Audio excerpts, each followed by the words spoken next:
जितना समय हम सेंटेंस पकड़ने में लगाते हैं उतना ही समय अपनी बात को, अपनी विचारधारा को, अपने संघर्ष को समझा के एक परिवार को एक हफ्ते में जोड़ना है। यहाँ तो ऐसे भी लोग हैं जो 24 घंटे 7 दिन समाज की सेवा में लगे हैं। जो व्यक्ति एक हफ्ते में 1 घंटे का समय देगा वो 1 साल में 300 लोगों को जोड़ने का काम करेगा। जो व्यक्ति कि 1 रोटी कम खाना मगर अपने बच्चों को जरूर पढ़ाना। उन्होंने कहा कि अगर खाली ना हो तो हाथ पे रख के खाना, एक कपड़ा कम पहन लेना, फिर अपने बच्चों को शिक्षा देना। आज की सरकार ना नौकरी दे रही है ना शिक्षा दे रही है। इन सरकारों राष्ट्रपिता ज्योतिबा फुले और महात्मा फुले ने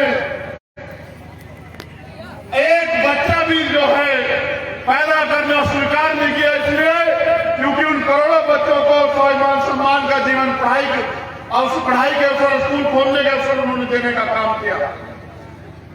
अपने पूरे जीवन को छत्रपति साहू जी महाराज ने हमें अधिकार दिलाने के लिए, समता समानता का जीवन दिलाने के लिए काम करने का काम किया, अपना जीवन लगाने का काम किया। अपने पूरे जीवन को और अपने 4-4 बच्चों को बाबा साहब अम्बेडकर ने इस समाज के करने का काम किया, तब जाके हमें अधिकार मिले। आज उन अधिकारों पे खतरा है, लेकिन ये सारे अधिकार संघर्ष करने से मिले। अगर आज हम संघर्ष नहीं करते तो आने वाले कल में जो अधिकार है वो भी नहीं बचेंगे। इसलिए हमें संघर्ष करना, मूवमेंट चलाना, आग से अपने आप को बचाने के लिए हमें पूरे अपने आंदोलन को मजबूत करना जरूरी है। जिस दिन हमारा आंदोलन मजबूत हो जाएगा, जिस दिन इस प्रदेश में और देश में राजनीतिक सत्ता में हमारा जो है कब्जा हो जाएगा, हमारी हैसियत बन जाएगी, उस दिन के बाद ये जो अधिकारों से वंचित रखने की जो साजिश है ये नाकामयाब हो जाएगी। हम लोग इसलिए आंदोलन चला रहे हैं कि जो अधिकार मिले हुए हैं वो अधिकार छीने ना, लेकिन कोई एक आदमी इन अधिकारों की रक्षा नहीं कर सकता। इन अधिकारों की रक्षा हम एक जाति से भी नहीं कर सकते हैं। अगर हमें इन अधिकारों की रक्षा करनी है तो हमें बहुजन समाज बनाना होगा, और बहुजन समाज बनाने के लिए हमें जातियों में बांटे गए लोगों में भाईचारा पैदा करना पड़ेगा। और इसकी सबसे बड़ी जिम्मेदारी उन लोगों के कंधे पे है जो ये मानते हैं कि भारतीय संविधान ने हमें अधिकार और स्वाभिमान सम्मान का जीवन दिया। इसलिए मैं आपसे अपील करता हूं कि यहां रहने वाले जिनकी आबादी 90% है मध्य प्रदेश में, दलित, पिछड़े, आदिवासी, जैन, सिख, बौद्ध, मुसलमान, ईसाई, इनमें भाईचारा पैदा करके इनको इकट्ठा करने का काम करो। आज संत गाडगे जी महाराज का परिनिर्वाण दिवस, उन्होंने नारा दिया कि 1 रोटी कम खाना मगर अपने बच्चों को जरूर पढ़ाना। उन्होंने कहा कि अगर खाली ना हो तो हाथ पे रख के खाना, एक कपड़ा कम पहन लेना, फिर अपने बच्चों को शिक्षा देना। आज की सरकार ना नौकरी दे रही है ना शिक्षा दे रही है। इन सरकारों के जरिए हमारे अधिकारों की सुरक्षा होना नामुमकिन है। इसलिए इनके झूठ और धर्म की बातों में आना भी हमारे लिए बहुजन महापुरुषों के कारवा को आगे बढ़ाने का काम कर रहे हैं। उस कारवा को सींचने के लिए अगर खून की जरूरत पड़े तो हम लोग अपने खून का भी बलिदान करने के लिए तैयार हैं।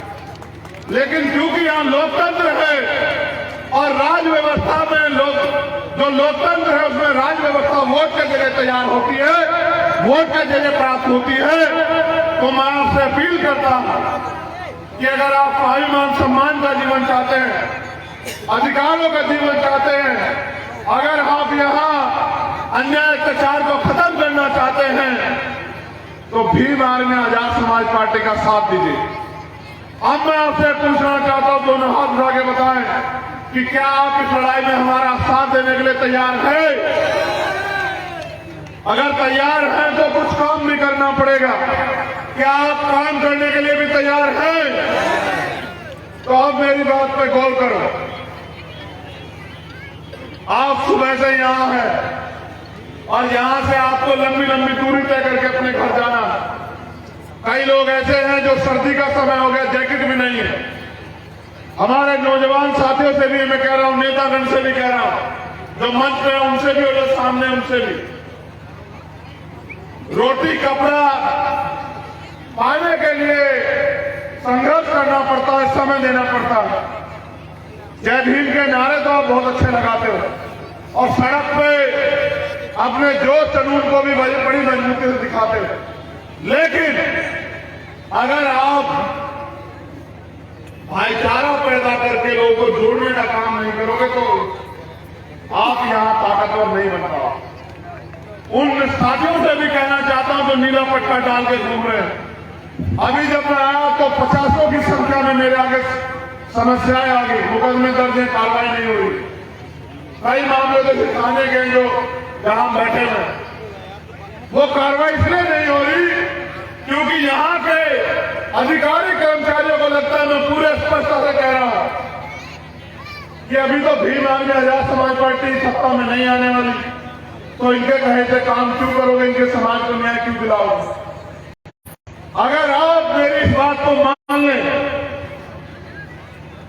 मैं आपसे नहीं ये नहीं कहता कि रोज काम करें, हो सकता है परिवार चलाना, तमाम तरह की समस्या हो, एक हफ्ते में 1 घंटे का समय भी अगर आप निकालो ईमानदारी से, और अगर जितना साथी यहां मौजूद है, एक में आप 1000 की संख्या में हैं और आप इस तरह से जोड़ने का काम करते हैं, अपनी जिम्मेदारी को अदा करते हैं, मैं गारंटी देता हूं कि जब चुनाव आएगा कम से कम 40 से 50 हजार लोग आपके साथ वहां जुड़ जाएंगे।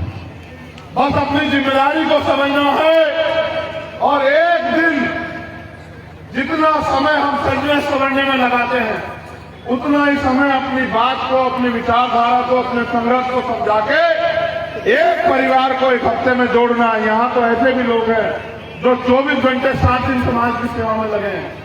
जो व्यक्ति एक हफ्ते में 1 घंटे का समय देगा वो 1 साल में 300 लोगों को जोड़ने का काम करेगा। जो व्यक्ति जो 24 घंटे 7 दिन समाज की सेवा में लगे हैं, जो व्यक्ति एक हफ्ते में 1 घंटे का समय देगा वो 1 साल में 300 लोगों को जोड़ने का काम करेगा। जो व्यक्ति 24 घंटे 7 दिन काम कर रहा है वो 30,000 लोगों को जोड़ने का काम करेगा। इस तरह से आपका संगठन मजबूत हो जाएगा, आपकी ताकत बन जाएगी और जब आपके हिस्से में ताकत आएगी, आज मैं आपसे पूरी जिम्मेदारी से कह रहा हूं कि जो अधिकारी कर्मचारी आज हमारे लोग सब अन्याय करने का काम करते हैं, वो अधिकारी कर्मचारी आपके एक इशारे पे सलूट मारने का और आपको पूछ के काम करने का काम करेंगे। अगर साथियों स्वाभिमान सम्मान का जीवन चाहिए तो कीमत चुकाने के लिए तैयार रहो। तो कीमत यही है कि समय दो और गांव-गांव निकल के संगठन बनाने का काम करो, माताओं बहनों बुजुर्गों में भाईचारा पैदा करने का काम करो और समाज को भीम आर्मी आजाद समाज पार्टी के प्रति संगठित करने का काम करो। क्योंकि अगर आज प्रदेश में और देश में कमजोर वर्गों की कोई लड़ाई लड़ रहा है तो भीम आर्मी और आजाद समाज पार्टी लड़ रही है। मैं क्योंकि समय भी काफी हो गया है, मैं धन्यवाद देता हूं। मेरी भी ट्रेन है, मुझे बड़ी तेजी से निकलना है। एक एक कार्यकर्ता जिन्होंने इस सभा को सफल कराने के लिए मेहनत की, हमारे भीम आर्मी आजाद समाज पार्टी और बहुजन समाज के एक एक माता बहनें, बुजुर्गों, नौजवान साथी और बच्चों का धन्यवाद करता हूं और पुनः आपसे उम्मीद करता हूं कि आप मेरी बात को मान के इस आंदोलन को आगे बढ़ाने का काम करेंगे। हमारी सामाजिक न्याय यात्रा का भी आगाज हो चुका है। 1 जनवरी 2023 से न्याय यात्रा संपन्न होगी। अब अपनी बात को खत्म